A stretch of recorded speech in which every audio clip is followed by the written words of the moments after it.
জানি তো ফল পাইনি বলে তো আজকে আপনাদের মাধ্যমে সবাইকে বলতে হচ্ছে।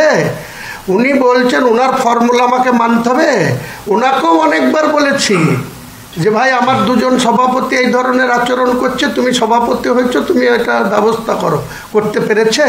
আমি তো বলছি মমতা বন্দ্যোপাধ্যায়কে চিঠি দিয়েছি 17 ফেব্রুয়ারি 2025 অরূপ বিশ্বাসের ঘরে গিয়ে মমতা বন্দ্যোপাধ্যায়ের সাথে কথা বলে গিয়ে চিঠি দিয়ে ভরতপুর 1-এ 4 জন সভাপতির জন্য 3 জন করে নাম দিতে বলেছিল। 3 জন করে, মাদারের সভাপতির 3 জন, যুব সভাপতির 3 জন, আইন টিউটিসির সভাপতি 3 জন, মহিলা সভাপতির 3 জন। তাহলে এরা কি বলতে চাইছে? সর্বোচ্চ নেতৃত্বকে জানিয়ে ফল হয়নি বলেই তো মুখ খুলছি। আবার কোন সর্বোচ্চ নেতৃত্বকে? আবার কি উপগ্রহতে যেতে হবে নাকি? কোন নেতাকে জানাতে হবে?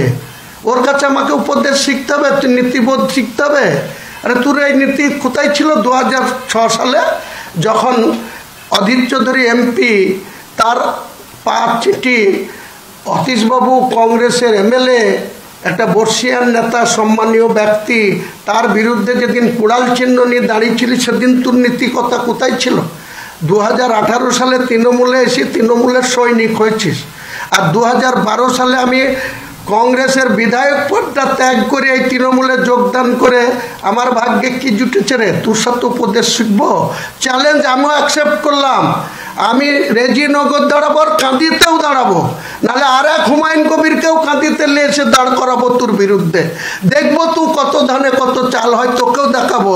অপূর্ব সরকার, তোর চ্যালেঞ্জ আমি অ্যাকসেপ্ট আমিও করলাম। আজ থেকে হোক লড়াই, মানুষ কি চাই দেখা যাবে।